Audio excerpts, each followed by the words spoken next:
दोस्तों, आज की कहानी है बहू घर की सदस्य होती हैं। दोस्तों, कहानी शुरू करने से पहले अगर हमारे चैनल को सब्सक्राइब नहीं किया हो तो कर लीजिए ताकि आपके पास पहुंचे हर रोज नया वीडियो।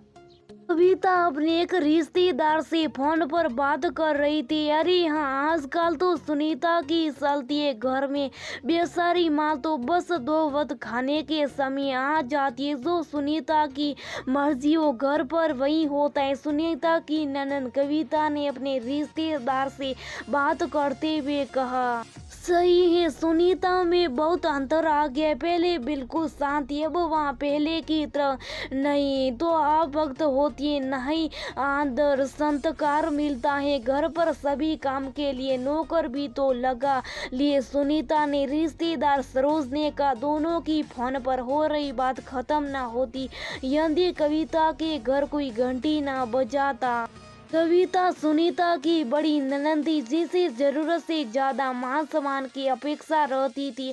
अपनी घर की बहू के बारे में अब शब्द कहते बिल्कुल नहीं झिझकती थी। दूसरी तरफ सुनीता ने हर संभव कोशिश की थी कि कोई कमी ना हो, किसी को बुरा ना लगे, लेकिन फिर भी लोग कुछ ना कुछ तो मिनमेट निकाल ही लेते थे। आज सुनीता की सास का जन्मदिन था। सुनीता ने सभी को आदर के साथ बुलाया। बहुत सुंदर साज सजाती, खाना कुछ घर पर बनाया, कुछ बाहर से मंगवाया। सास ने आवाज दी, सुनीता कविता को फोन लगाओ, देखो कहाँ रह गई।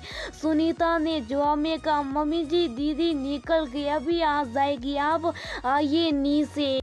कुछ मेहमान आ चुके थे। सुनीता सभी के लिए जलपान का प्रबंध कर रही थी। सास भी नीचे जाकर सभी से बातों में लग गई। वे बोली, बस कविता आ जाए तो रौनक हो जाए, बेटा तो टूर पर गया है, ये साड़ी कविता ने दी, उसे बहुत चिंता रहती है। मेरी सुनीता के कानों में सभी बातें जा रही थी।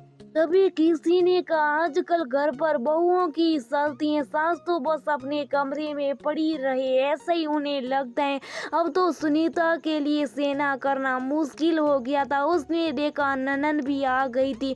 ननन अभी कुछ कहती कि तभी सुनीता ने कहा शुरू किया, अब सभी तो जानते हैं कि इस घर में मुझे आए पूरे 23 साल हो गए। मेरी उम्र भी 45 साल की हो गई। मैं जब शादी करके आई थी तब मम्मी जी लगभग इसी उम्र की थी। आप सबको लग रहा है कि इस घर पर मेरी चलतियाँ तो बताइए कैसे। जब नई नई आई थी तब मम्मी जी के अनुसार करती थी। कुछ समय बाद आई ने सब समझ लिया और करने लगी।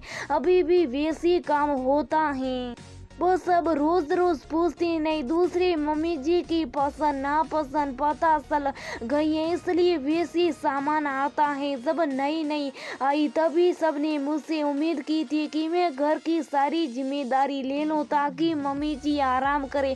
अब ऐसा ही है तो आपको ये कमरे में बैठा दिया है। जो साड़ी मम्मी जी ने पहनी है वो भी मैंने दुकान में पसंद की थी। दीदी ने साड़ी रख ली थी और कहा था मैं दूंगी मम्मी को। मैं मानती हूँ कि घर के काम के लिए घर में काम वाले रख लिए, क्योंकि अब मैं भी थक जाती हूँ। दीदी के घर पर भी है, मैंने ऐसा कुछ नहीं किया जिससे आपको लगे कि घर पर मेरा राज्य और ये घर आखिर सभी का तो है। मेरी ये चलती ऐसा कैसे सोच लेते हैं सब।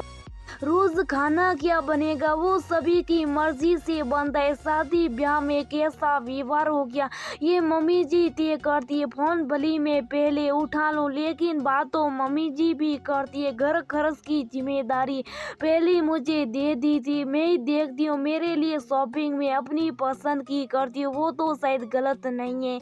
अब बताइए घर में मेरी चलती का अधिकार मतलब क्या है। सभी के मुंह मानो सिल गए। सास ननद दोनों भी एक दूसरे का मुंह ताकने लगी। आज सुनीता की हर बात सही थी। तभी एक मेहमान ने सूपी तोड़ी और बोली, सुनीता सही कह रही है, बहू के आती हर सास आती है, घर के सारे काम बहू संभाले। और जब वो ऐसा करने लगती है तो सास को लगता है कि उसका घर पर अधिकार खत्म हो गया, तो ये गलत है। सास कुछ ज्यादा नहीं बोली, बस इतना कहा, ठीक कहती हो तुम ननद रानी बोली। चलो अब केक काटते, ये सब बातें फिर कभी करेंगे। सुनीता को लेकिन आज अपनी बात कहकर अच्छा लग रहा था। पिछले कुछ सालों से ये सारी बातें उसे परेशान कर रही थी, लेकिन आज उसे सुकून मिला। उसे उम्मीद थी कि आखिर से कोई कुछ कहने से पहले सोचेगा तो सही। बहू घर की सदस्य होती है, उसका भी घर पर अधिकार होता है। जैसा मान सम्मान बेटी के लिए चाहते हैं, वैसा बहू को भी।